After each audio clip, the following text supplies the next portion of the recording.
Hello and welcome to Minter Dialogue, episode number 399. My name is Minter Dial and I'm your host for this podcast. This week's interview is with Dan Snow. Dan is a historian, author, reputed oarsman, adventurer, television presenter, and entrepreneur, having founded and now successfully sold HistoryHit. In this conversation with Dan, we discuss the journey that took him from the creation of the HistoryHit podcast to the HistoryHit TV network. We look at his experience and lessons learned from his entrepreneurial journey. We explore how history telling has changed, how it's different in a video versus a podcast, what content is working, how our viewership has changed during the pandemic, and the importance and role of history in society. You'll find all the show notes on minterdial.com. Please do consider to drop in your rating and review, and don't forget to subscribe to catch all the future episodes. Now let's cut to the show with Dan. Dan Snow, great to have you back on the airs with me, this time on my own podcast. Last time I had you, we were doing the podcast festival, and that was before the big news. So Dan, you in August, as I understand it, you sold HistoryHit to Little Dot Studios. Tell me, what was the motivation for that? Well, good question. I mean, it's this endless conundrum that you have as a founder, right? When do you sell? I mean, I'm an unusual founder in that I love what I'm doing and want to continue what I'm doing no matter what. So I'm not a founder that was looking for an exit because I wanted a kind of, a load of cash, or was then looking to start something else. So I actually did kind of want the best home for history here, and it is tough being out there by yourself, right? The assets, it's lonely. If things like legal come up, well, one thing, for example, is when we would license content, it's very difficult to get people to take us seriously. Whereas now, we go into an organization with a massive licensing department, with a massive commercial department, with a massive legal department. So all of those things I knew would become a lot easier and would probably free me up to do the bit that I'm good at. Well, I'm terrible at nearly everything else, but the bit I'm all right at is the kind of creative, right? And we're meeting historians and hearing about archaeological digs that are going on and thinking of fun ideas to do. And I was finding, it's quite difficult to do that when you're also a founder and you have a role managing a company that's, running really lean. We were always very lucky. We got to break even pretty quick, but it was organic growth, slow growth, and I thought it would be nice to hook up with the right buyer. And these guys are amazing. They have the world's biggest history YouTube channel. They've got astonishing assets. So we moved into their offices. They absorbed us. We weren't left. We could have sold to I imagine the kind of an American-based company who might have just left us with the worst of both worlds in a way. You're sort of flailing around in London by yourself, but occasionally getting, ballsed out by some scary board who are like looking for, hitting KPI stuff. So in a way, I feel we're in the office. We pick up the phone all week. I think we get the better of the deal. We're picking up the phone constantly. Around branded content deals. They've got whole teams that do that already. So it feels really good. And as I say, licensing, when they're licensing tons of shows for their multiple YouTube channels every month, they're just like bolting us onto it, as just part of the deal. And we're just getting huge amounts of content added to the site all the time now, which we wouldn't have at a price and a volume that we would not have been able to get by ourselves, just like no way at all. So I guess part of me thinks I'll never be that sort of 65. Turns I won't be the Rupert Murdoch with a sort of sitting on top of a media empire when I'm an old guy. But I'm not sure I'm super nervous about it. I think I'm okay with that. And I have got a deal that allows me to be creative and being very much involved in the next few years. And so I think it's working, and it's working really well. It's working really well at the moment. But yes, it's that age-old thing that I'm sure founders everywhere are kind of wrestling with. So now you're sort of a corporate man, quote unquote, obviously with freedoms all the same. In the passage that you had during it by yourself, what would be the lessons learned if you're talking to another entrepreneur who's saying, I want to launch my own online TV, or is there anything else that you would share in terms of how you went about that? I mean, you obviously did well getting it break even so quickly. Yeah, I mean, I think I would say it's like any advice that anyone will give you. And we were undercapitalized, right? So we didn't have enough money, um, and therefore that becomes, you're just cash constrained. If you're prepared for that, maybe if you're super young, starting out, it's exciting. You're prepared to do like heavy lifting yourself, learn how to be a office manager, production manager, do your own legal, all that kind of stuff. Then that's great. It's pretty tough if you, if you read about like Masterclass in the US or Mm-hmm. Blinkist, and they just launch with like just massive amounts of money, right? Mm-hmm. And that, I think, obviously brings huge inefficiencies. I mean, it's very interesting. We got investment at the start, and actually we wasted a good, nothing serious, but a good chunk of money straight off the bat. We did waste. When you've got extra money in the system, you will Yeah. waste it. It's fascinating, So, and we were at our best when we were running really, really lean. So that there are different schools of thoughts. But I think if I was at my age now and I was going to start something again, I'd probably want it pretty well capitalized. I think I'd want to go into it with some really good people. I mean, you need to walk into a room and think everyone in this room is better than I am, and that's the place we're at now, thankfully. But it is that's always it's a good feeling. There's nothing better than when your people that are working with you are bringing you like great solutions, right? Fantastic solutions and opportunities, rather than bringing you kind of bad news, Right. Or or tisking questions you, like or telling you off. And yeah, or like how do we get out of this? And so yeah, advice though, I think yeah, it's look, it's also really tough. Never believe the hockey. I mean, this is probably advice for investors more than startup people, but never believe the hockey stick growth projections, right? I mean, there's so much more friction. I mean, Netflix went big, so this is 4-5 years ago, after Netflix had really, or it was, we look back, it was sort of Netflix, and then it was House of Cards as well, on a different network. So it was just TV on demand, streaming on demand was becoming huge. There were a lot of white label solutions out there that allowed people to do it without eye-wateringly large amounts of money. And we thought, hey, this is great. No one's doing this for history. This is so easy. We'll be at 10,000 subscribers, £50,000 revenue a month by month 6. And that just didn't happen, right? It's just a lot. it was in a spreadsheet. It was in the spreadsheet, and then it just didn't happen. But I mean, that's the point. You've got to keep that. You've got to keep that sort of optimism, I guess. But yeah, choose your colleagues really carefully. It's tough in a startup, when you're not. I mean, I'm sure my colleagues got very frustrated at me because, if you're not paying market rate, you can't blame people for. I would sort of go off with the kids for 3 weeks at Easter or something, and then it would be like, what the hell's going on with this guy? So I have great sympathy for my colleagues who must start as a complete div, but Well, I know so a I few guess of them. that's another problem with kind of businesses where people are helping out and you're not paying Mm-hmm. properly, and yeah, so yeah, advice, God. It's hey, listen, it's always messy doing startups, and it was just interesting to hear that from you. And one of the things you obviously did that put you on this path is to move from podcasting to TV. And I was curious because when I read the Guardian write-up in August, it started off with, "Oh, Dan Snow's podcast network, History Hit, just been sold." Yeah. They named you as a podcast network. I was like, well, that's peculiar, because I really think you're much bigger than that. Yeah, it's very odd. I mean, actually, it's just completely bizarre how weird the reporting.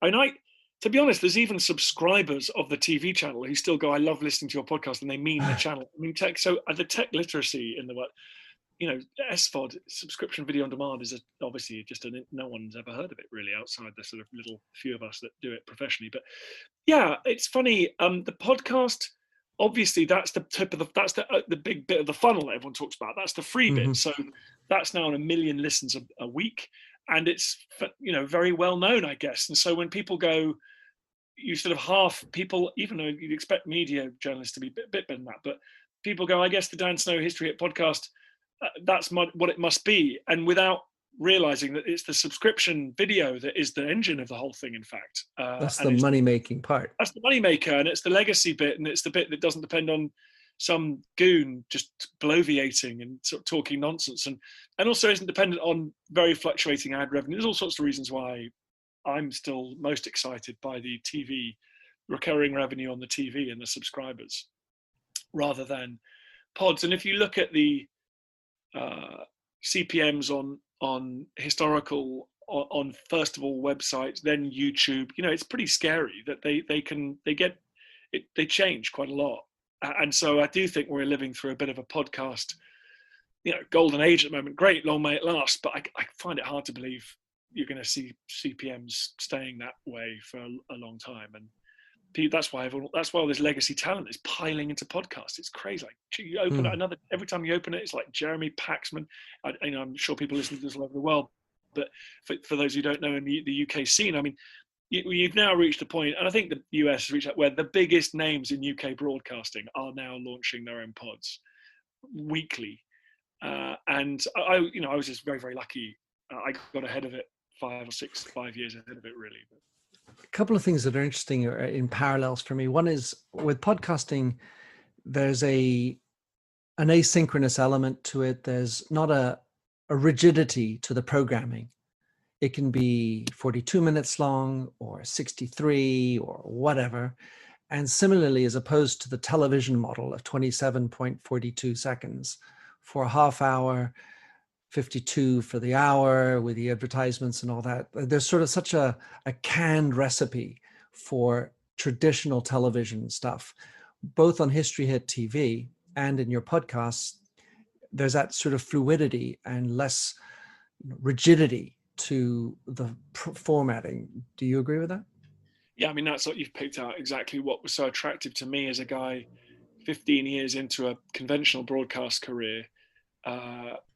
The whole process of traditional media is, as everybody knows, best of all, but it's very, very inflexible, right? So you go through a commissioning process, which is brutal. The final product comes out is very, there's this weird, what's that thing called, conversionary evolution or whatever, where all TV shows start to look the same. It's funny. I'm very bad. I've got Stockholm syndrome now. I'm writing scripts for TV shows on the TV channel, on the HistoryHit TV, and I'll kind of write a pre-title, then I'll put a title sequence in, then I'll have and I'll go, oh my God, I'm writing this like it's for BBC Two about 10 years ago. I need, wow, it's quite scary when you have a blank canvas and you've got a group of very loyal subscribers that just want to see history output, and they're not super worried if you don't give them their dessert first, which is what you've got to do in most TV shows these days. Mm-hmm. You show them the clips they're about to see.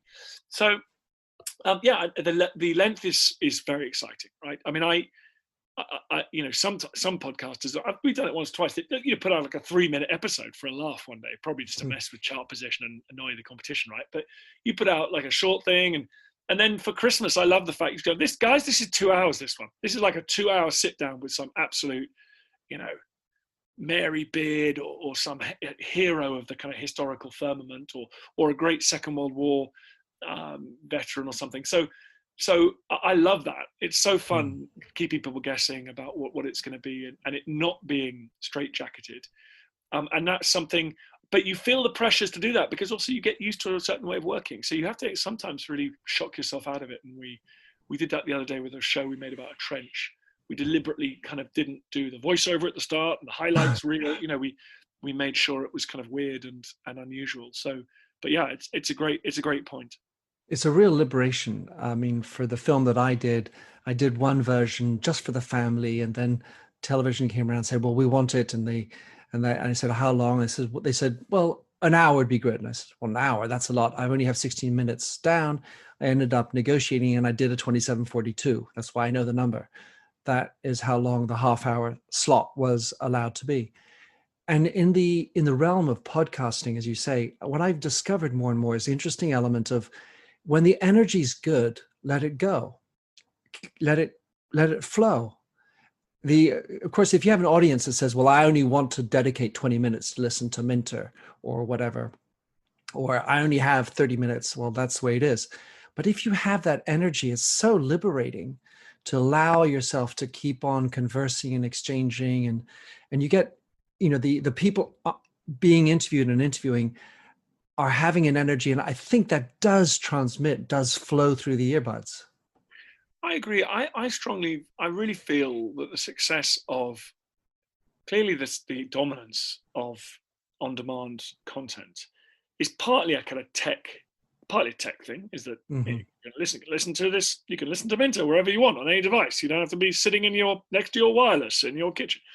But also it is an attitude and a creative. There is a side to it, which is like, it was clear in the 90s, we were watching and this is where Donald Trump came from. It's where Boris Johnson's come from. It's where there was, in the 90s, we all watched cable news, and it was obviously sterile. These politicians just, yes, and entertainment figures in the entertainment world going, hey, how are you? I'm fine. I'm just great. Okay, that's 3 minutes done. Let's cut to commercial break. I mean, it was like as formal as a sort of court pageant in the sort of early modern monarch's court in Europe. It's a Baroque setting.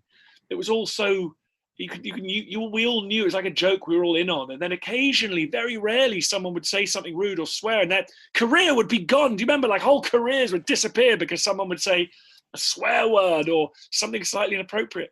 And now, you've got, I mean, God, you've got Donald Trump tweeting out of the White House. And I do think it's a reaction to that. We all like to listen to real conversations. Mm-hmm. And actually, traditional media wasn't delivering those things. Mm. Or if it did, it was regarded as so incredibly exciting it deserved an Oscar award. Like the documentaries where it would just feature a long interview with one person. It was like seen as the most cutting edge thing ever. And in fact, that's just real life. We wanted to. So I completely agree. So sometimes my podcasts are 20 minutes, and then sometimes they are 2 hours, because why not? I mean, that's the reality of how we are when we go to the pub and meet friends or chat on the phone. Sometimes those conversations are quick, and other times they'll change your life, and they're intense and they're long and deep. So it feels that we're, now when I watch TV, I watch content with Dad, who's a traditional journalist from the 60s, 70s, and 80s in the UK, and he finds that modern world very liberating. He gets very excited. He kind of freaks out a little bit when he sees TV news journalists editorializing, saying, oh, this is awful. That's not his. He finds that difficult culturally. But the fact that people are so relaxed, and sometimes the camera drops into set, or the microphone falls off, and you have a laugh, and the next door, that he finds that as a professional. He wishes that it had been like that, in the 70s. He finds that so liberating and exciting that kind of anarchy can exist. When, because of the tech before, the sound recording, the fact that film was expensive and you had to get things exactly right, it was incredibly straitjacketed. Storytelling. You're a storyteller. And I was wondering, I mean, when I went to school in England, as you, I studied history, and I remember how history was taught. And at the time, there were some professors, teachers that seemed to tell stories, but for the most part, it felt like I was slogging through dates, numbers of people, king this, king one, king two, king three. And it was sort of this chronological battery of information that I had to slug through. I was wondering, from your perspective, how has storytelling changed? We've obviously just talked about the timing component, but I was wondering how else you see history storytelling change. Yeah, I mean, clearly it's transformed, right? I mean, my kids are obsessed with horrible histories. It's transformed in the real world, IRL. It's in real life. You go to, when I would go to a museum as a kid, or a stately Hampton Court Palace, it was a fairly austere place, fairly forbidding place.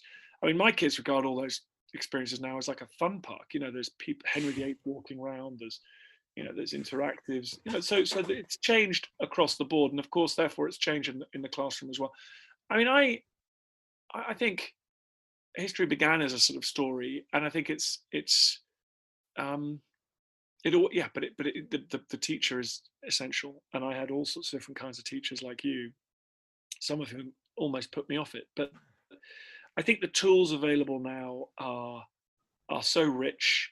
Not my show. It was rare for us to watch video in the classroom setting in the 90s. And I think it's now very common. Video now that's embedded in coursework, and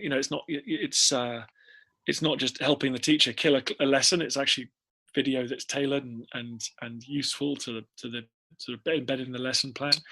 So I think I think we're in a world where storytelling is a lot easier now, basically. And I think, by the way, that world we're only at the beginning of it, because every time I see a new augmented reality, virtual reality project, and you look at the price of those beginning to come down, look at the hardware now is really impressive. I mean, we're scratching the surface, So we think it's terribly exciting that we're now quite good at showing the Battle of Hastings in 2D, with lots of reenactors and swords and shields and everything. But my God, kids in 20 years' time, they're going to be experiencing the Battle of Hastings like we can't imagine at the moment. So this is a story that we are still at the beginning of. So my observation, Dan, is, and I may be wrong, is that we've gone from a sort of a more general approach to the opportunity and option to tell personal stories as a link into the bigger story. I mean, we've obviously had Band of Brothers and others have done that trick per se before, but I feel like and I've seen you do it with when you did the Battle of Britain. The narrative you rode was through personal stories to tell the bigger picture. Is that something that is old, or am I right in thinking that it's a little newer? So that's right. So that's a good point. So that's new. And I think that comes from the richness of historical research that's being done that we all piggyback off. And the internet has helped that enormously. So it was pretty challenging to find. I mean, that Battle of Britain show that I made, that was not my company actually, but I was working with Lion, who are also owned by the same ultimate owner as now our company. But they were astonishing. But you're looking for. So we would tell the story of a day of the Battle of Britain, and the story, the pilots' accounts. But the internet's made it pretty easy to find those pilots, their families, their archive, their pictures, their newspaper clippings. So I was super impressed. And it wasn't my research, so I won't take the credit for it, but I was super impressed with the researchers. We would go on location, and I'd say, okay, so today we're telling the story of RAF Kenley being attacked by these bombers. Okay, so far so good. You could imagine that being in the 90s, and maybe one account from a pilot. Now you've got the German pilot's account, the UK pilot's account, the pictures of the thing. You've got, and that's all because deep in the engine room, the big crowdsourcing historical projects going on, and now that research is not being lost. It's all there. It's being found. It's being uploaded. It's being shared. It's whether it's through family history sites or aviation sites or Wikipedia, whatever it is. So we're making it easier and easier for the researchers to be able to go. So now, when I'm thinking about a big project for the Christmas truce this year, the World War I Christmas truce, like, you're just immediately assuming that there's going to be extraordinary resource available through the keyboard. Like, I've got the 2 best books written about the Christmas truce I'm leafing through at the moment. They're very useful, but you're thinking, right, well, what audio, video, and secondary historical and new, and it turns out that a newspaper in Scotland conducted lengthy interviews with a couple of the last survivors of the Christmas truce who happened to be living on the east coast of Scotland in like the late 90s. Now, I don't know, but that's, in the old days, you wouldn't have gone to that newspaper archive to find those stories particularly. And so now it's quicker, it's easier. And I think you can sometimes underestimate, we're so used to it, you forget to celebrate just how extraordinary it's been as a kind of research tool. So you're right, the stories are there now. They're a lot easier. So you've got more choice. It's not dominated by the central narrative of like, here's the family tree of the Tudors. We know the big history. We've got or here's the Anglo-Saxon Chronicle telling us about this period. We've just got access to tons and tons more stuff now. And there's just more, there's tons of history being published. I mean, it's a great example. Ed Caesar's just written his book, The Moth and the Mountain, about a guy who would otherwise be forgotten. And he's just this beautiful book about one of the early attempts on Everest in the 1920s. And that now exists. It's like we're painting a huge big oil painting, and that little tiny corner of it has now been just filled in lovely and neatly, making it easier for historians of the future and teach the future tell those stories. It's wonderful that you mentioned painting. It makes me think, I want to get back to the storytelling in a moment, but painting in history, is awfully interesting, because you're basically painting a moment. It's hard to sort of paint a narrative in a painting, and yet you can, of course, through different devices. But there was a second thing, and through my wedding, through my father's wedding, I can be related to a painter, a general called Lejeune, who was a general under Napoleon, and he would actually paint the scenes. And so as a general, he was really involved both in the strategy, participating, and in narrating what happened. And the thing that I learned was the idea of perspective. Are you going to be painting it as a foot soldier? Are you going to be painting it as a person on a horseback? Are you going to be an eagle flying above? Do you have the big picture, the small picture? And it was just fascinating to think about how history telling happens through painting. And similarly, when you're talking about personal stories, now the issue is that you have, let's say, 100,000 stories to choose from. And that can become a nightmare. You know, I remember Audie Murphy, because that was about the only story we were allowed to be told, other than the numbers of people who did this and did that. It was all sort of lots of numbers and facts and figures. And then occasionally we had this little blip, one option, one story. Now we have a gazillion, opportunities. And so the art of storytelling and keeping the context becomes all the more difficult. You're absolutely right. I love General Lejeune. He's one of the most famous biographers, isn't he? The most famous accounts of the Polo period. Didn't get terrible frostbite in the Russian campaign or something. Yeah. Anyway, yeah, it's really hard. I mean, yeah, as we now know more about. I mean, history should, it's very accessible, isn't it? Some people love the. I mean, I still love the top-down history. I'm just reading a biography of Edward Grey and the outbreak of the First World War, and there's not a single mention of a normal person in it. They're all just politicians and grandees and princes and dukes. And I love that, but I also love the kind of extraordinary amount of history that's being written at the moment about quote unquote normal people, particularly about women. I mean, women, historians of women's history are filling in a lot of those blanks, like they're painting. I mean, we are just getting avalanches now of these women that we've forgotten to remember from the 1920s and 30s in particular. Presumably led by your aunt. My auntie's a brilliant historian, yeah, so she's done a bit of that. But or a book that I read the other day about women inventors and scientists in the First World War. You know, the forgotten women who were there in Imperial College, working on teams to, do what the men would improve efficacy of weapon systems and stuff. So yeah, but to come back to your question, so it is really hard to know. I mean, I think, God, can you imagine writing modern history? I'm really struck by someone like Dominic Sandbrook, who writes history of the 80s. Like, how do you write history of the 1980s? I mean, or the 90s? Like, you've got so much source material. How do you even begin to get your head around and choose how you're going to tell that story? And that's why when it's done well, it's like a master crafts person, because it just weaves. And Michael Wood's recent history of China was beautiful. It weaved huge, big strategic Chinese history in with poets and merchants and people and peasants. So it took breaks from the narrative. So yeah, it can be done, but it's a really difficult thing to do. So we've been we're between podcasting and the TV side of History Hit. Do you see a difference in the consumption with regard to the content? In other words, medieval history, much better on TV, less good on podcasting. Yeah.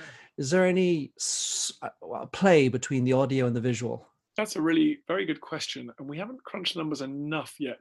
The audio, the visual, we do find, perhaps we were a bit surprised, and perhaps we shouldn't have been surprised in retrospect, but we do find that the video is a little bit more predictable.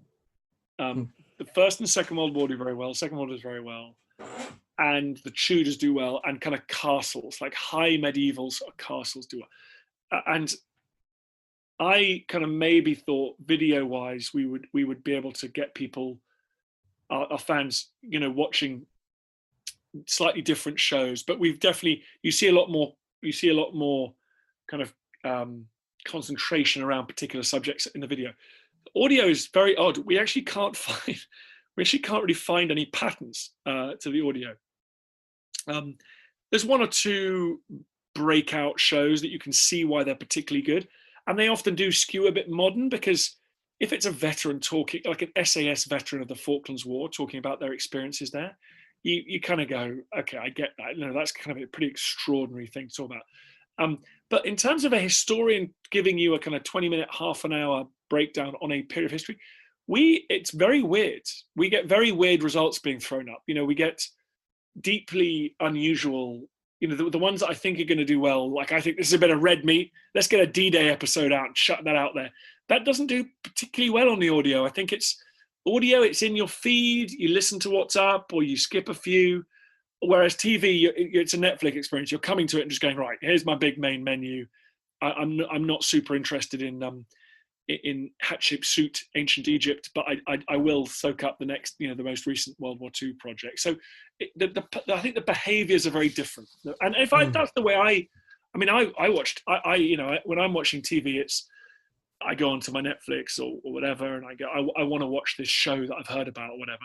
But on my podcast, yeah, I get what I'm given, which I think is another reason creators like podcasts, because we're all kind of narcissistic weirdos, right? And it's the good thing about podcasts is the audience just do tend to listen to one after the other. It's pretty interesting.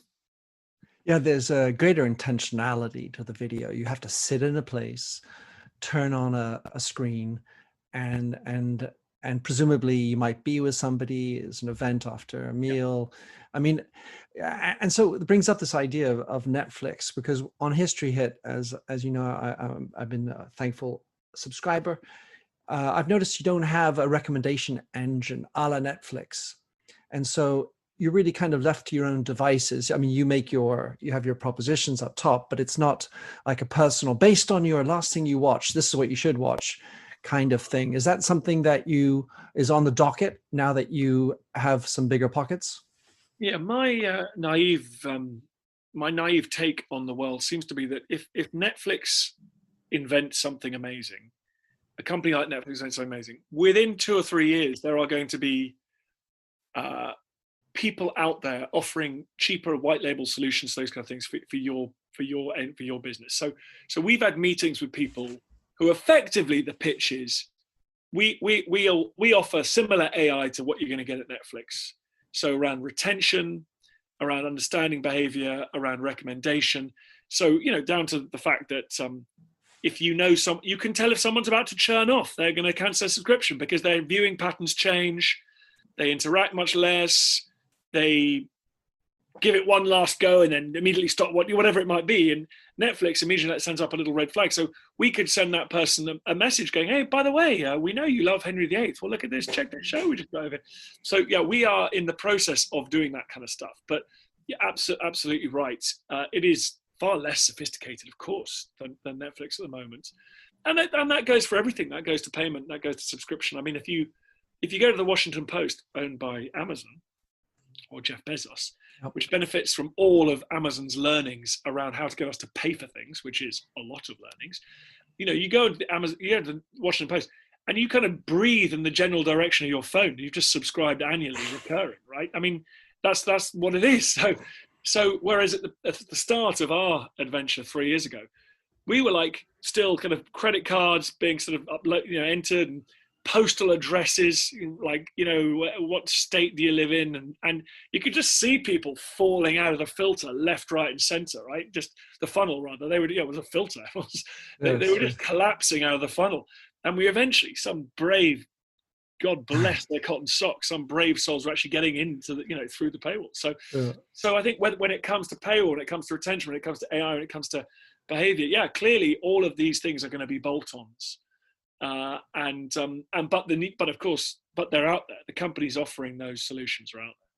And what about ratings and reviews by the users? Is that, I mean, that feels like a lighter touch component, but then again, you might say, oh crap, YouTube hatred, spammers, those type of trollers. Yeah, I mean, I think a good point. I mean, I think we'd be pretty confident with the people that are inside the system and already subscribers. I think we'd be. But yeah, it's community management. It's probably just another job, and we'll get there. We think a lot about that because, of course, we're thinking we want more, obviously, community engagement, but also in terms of people, films and ideas are coming from people as well. So we're already getting people within our community submitting films, finished films and film ideas, which is great. But eventually there'll be probably a system for, a community area for discussion and suggestion, as you say, in ratings. That's for sure something that we've talked about. But at the moment, it looks a little bit too much for our little team to handle. Right, sure. You got it seems more than 100,000 subscribers to the HistoryHit TV side of things. I was wondering, is that right? That is also a miss. That was a miss. Was I very happy? But that's an exaggeration. Yeah. I see. All right. Well, soon to be. The point I was going to ask was that for us during the lockdown period, obviously people are going to documentaries. There seems to be a general play on Netflix and elsewhere towards documentaries. I was wondering what the relationship is with history. Is it because we want facts because there's so much fake news that history is coming up? Is it a nostalgic reassurance to do documentaries in a time of pandemia? How do you see the relationship we have? Yeah, that's a really good question. And I think it depends on the audience. I think a lot of people like history. A lot of people say to me on Twitter, just, stop talking about politics. I want history. And so I think for them, history is escape. Perfectly fine. They find the past a place where you can be fascinated and not made to be uncomfortable. Actually, that's what they. I'm different personally. The past is a place that makes me hugely uncomfortable because it challenges me, and it's incredibly. It makes you think about the present, about you, about life. So when I'm reading about enslaving our fellow humans, what I'm thinking about there is not, I'm so clever, I'm not enslaving fellow humans. I'm thinking about, well, how are our descendants going to regard our relationship with the animals which provide food for us if we are still meat eaters, right? How are future generations going to regard our environmental practices? Spoiler, they're going to think we were insane, right? And so therefore, history is something that's provocative and should be enormously uncomfortable. But anyway, so some people I think just watch it for escapism. That's fine. I do think people will also turn to history, and I do hear this is true of university departments since 2008, arguably 2001, 9/11, when the world clearly things were happening, right? So in the 1990s, you'll remember, you were very young, so was I, but there was a really powerful sense that history had kind of come to an end, and it was all just super chilled. There was some. There was genocide in Rwanda, civil war in Congo that was convenient to ignore, but on the whole, Russia was like a vague democracy. China was beginning to trade. It looked like it could be managed with an international system. Bill Clinton, Tony Blair, everything was like, well, this is kind of fine. This is where it all ends up, right? And 9/11 happened, then the gigantic recession happened, 2008, and then COVID's happened, re-emergence of great power rivalry, environmental catastrophe in the offing. So suddenly, we're all just like, oh, wow, okay, history didn't stop. We do need to, it turns out we need to know about how Britain carved up the Middle East after the First World War, because we've got guys ripping down, in ISIS, ripping down that border and screaming about British politicians 100 years ago. Turns out we do need to know about what happens when there's climate change and its effect on societies and agriculture and resources in Northwest Africa today. Or it turns out we do need to know these things. It turns out we do need to know what happens when nationalists try and subvert democracy. So I think history is kind of back in that way as well. And it was never away, of course, but I think a lot of people, and you see this with undergraduate numbers, a lot of people realize that history is pretty darn important and fascinating and all the other things. So I think it depends on audience and why people are accessing history, but I do think we're thinking about it more. So the last question for you, Dan. So I went to university in the United States and I studied a thing called decontextualization when it came to literary study. It occurs to me, or it feels to me, that taken out of context, anything can be horrible. I was wondering what comes to your mind when you use decontextualization and history. What's the association in your mind between those two words, two concepts? It makes me feel very terrified, really. I will, here we go. I'm just gonna, what I'm gonna do, I'm just pulling up a thing. Mm-hmm. I'm just gonna give it a quick Google here, buddy. Go I for just it. want to get the Facts right. This is like Joe Rogan. We're real time. I want to get the terms correct, because I spend my basically you got recontextualization, which is okay. Here we go. I mean, I think, yeah. I mean, obviously, when you decontextualize someone, you sort of take something, you sort of take it out of its context, which it's historians is like is quite problematic anyway. And so I that this is a kind of argument around political science and history and stuff like that. So historians, so context statues, for example. yeah, well, yeah, that's for sure. So context is hugely important. So like, is a statue of Robert E. Lee in a town simply a memorial to a general in a war 150 years ago? Or do we learn, when we look at the context in which it was put up, that was actually a statue put up in a town where there was a movement among its African-American citizens to, particularly perhaps a focus in the struggle for equal rights, but civil and political and social rights, economic rights in the 60s? And was this put up as a statement piece in the 60s, or was it erected way back in the immediate aftermath of the war, when Robert E. Lee was something of a folk hero to some people in the South? So so therefore, historians are always really keen to make sure that we keep context.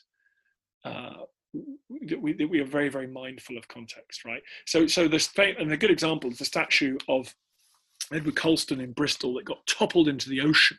Indeed. Here in the UK, and he was and that was very deliberately put up. That was put up hundreds of years after he lived, as part of at a time of struggle between powerful new radical political forces in British society and an older aristocratic patrician outlook on the world in the late 19th century. So it was nothing to do with like the grateful citizens of Bristol putting up this statue of someone who just died, say. I mean, something like more like Nelson's column, perhaps, although that's also has a context. But where quite rapidly after someone dying, you put up a memorial. So I think decontextualization is obviously kind of problematic from that point of view. However, I also I like historical parallels. I like examples. I think it's important to think about why it is that you get the same things, similar things happening in late Tang China as you do thousands of miles away in other empires that are suffering from external threats, domestic sort of corruption and malaise.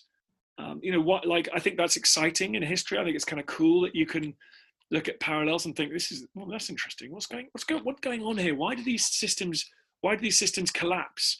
Not every single one is unique. Therefore, every single one is unique, but they're not all completely different to each other. And I think that it is therefore, like, when you're studying the collapse of Italian democracy in the 1920s and talking and then using some of those lessons to think about Donald Trump today, I think that is exciting and useful. But you should be mindful that everything has a context, for sure. It reminds me of what you were saying earlier, where you say, well, I still appreciate reading history the old-fashioned way, top down, because at some level that's the sort of the big picture. And if we get stuck, swooped in by the individual who was in the battle, who was killed, or this and that, and we sort of get overly drawn into the personal story, we can lose sight of the bigger picture. And for me, the bigger picture is the context. And so as we consume more and more sort of personal stories and the lovely storytelling that happens, we do need to link it back to the reality of the time. We can judge it through our own prism of today, in today's context, fine. But we we shouldn't necessarily judge what they did then at that time with today's values. Yeah, of course. This is that whole argument, of course, is correct. I find the idea of sort of judging. Yeah, I mean, look, it's hugely heroes. The whole idea of someone being a hero or having a statue, the whole thing's really problematic anyway. Like, I mean, no one should put a statue up of me. Like, I mean, it's like you shouldn't. I mean, statues are weird. They're really old-fashioned, and so therefore, the whole idea of, like, I find it very difficult going, was the British Empire good or bad? Was the Roman Empire good or bad? Like, I mean, like, what? I don't know. Like, what? By what standards? Like, what are you talking about? Exactly. And it's sort of unhelpful in a way. I think it's unhelpful. I mean, obviously, lots of philosophers and people cleverer than I am spend a lot of time talking about this, but I don't understand. Is it like what is, looking back from the past? Most things are sort of everything's deeply imperfect, right? Mm-hmm. There's nothing a single thing in the past you go, oh, that's just unalloyed brilliance. By the way, still today, huh? And still today, of course. Today it's even harder, but because we know more. But even scientific breakthroughs in the past, you could argue, led to, oh, that's amazing, all these wonderful scientists, the Enlightenment and before. Well, what, they've created an economic system and an energy system that means we're destroying life on Earth. So even things that you think are quite uncontested, even, dare I say, God, I don't know, like things like medical breakthroughs, of course, they've alleviated extraordinary pain and suffering, but we now have 7 billion people on the planet, which is too many. Like, so I like, if someone said to me, I've been doing history for so long and talking to lots of clever people, you end up not knowing left from right. But like, someone goes, was this like, is this vaccine good? I'd have to stop and go like, I don't know if the smallpox vaccine is good, because I'm suddenly now thinking like, yes, of course it is, but we've got like the greatest problem that we've yet dealt with in the history of humanity is there are too many humans smashing up the resources of this planet, and therefore like, I don't know. So clearly, I'm glad that I and my children, and I'm glad no family has to go through the misery of burying their own children from smallpox. But so yeah, I find it very difficult, that whole good and bad argument, and also I don't think it's very rewarding. Other than to say, look, none of these things that you've been brought up to regard as perfect are perfect, and what that should tell you is that neither of the things that are around you today, the things that, whether it's the church, your political settlement, your personal habits, the way you live, the way your society is organized, don't go around thinking it's great, because it isn't, and it's not the Platonic ideal form. But yeah, I find that whole area very troubling. Well, the role of history in my life has essentially been to remind me how darn lucky I am. Yeah. And I feel like, and maybe it's because I'm getting old, Dan, because I'm 56, so far older, but there's a notion of values that I may have a nostalgic feel for, but somehow what my grandparents went through, which feels close enough, their values are something to be respected. Obviously not perfect, like you say, but it's a reminder how we should cultivate good values and be thankful for what we have today, even if we have to share it with 7 billion other people. Dan, thank you so much for coming on the show. Tell me if you had a final comment, sure, and how people can best follow you, track you down, Mr. Snow. Well, first of all, you're absolutely right. The main purpose of history for me is mental wellness. I'm not joking. I find it enormously improves my life when you read about just how extraordinarily lucky, particularly our generation, really might be, because it might not be as good for the kids, but if the science is right. So I feel it like unimaginable, the fact that I was never conscripted to go and fight in a savage war, Totally. which I had no stake in the outcome, and health concerns, pain relief, dating apps, you name it. I mean, we are extraordinary. Food security. I mean, food security, and then the idea that we just expect the kind of diet that was only available even 100 years ago to the most unbelievably wealthy people in society. We can now go and purchased cheaply in the high street. Nearly everybody's lucky enough to do that. So you're entirely right. In terms of finding me, you can just go to I'm overactive on Twitter. I'm the History Guy on Twitter, but and if you're interested in the HistoryHit podcast, it's wherever you get your pods. So thank you very much indeed. My pleasure, Dan. Thanks again. Lovely to chat about a good topic, and carry on. Good luck with HistoryHit TV.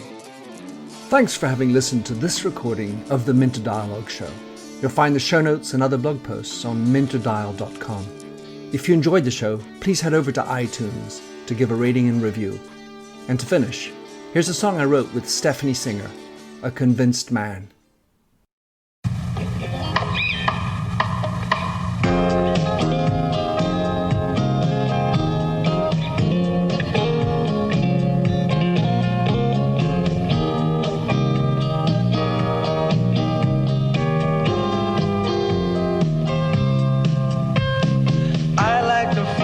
Stranger tucked around me, precipitating the danger. To feel free, trust is the reason. Still, I won't toe the line. I sit here passively, hope for your respect, anticipating the thrill of your intellect. Maybe I tell myself there's no use in me lying.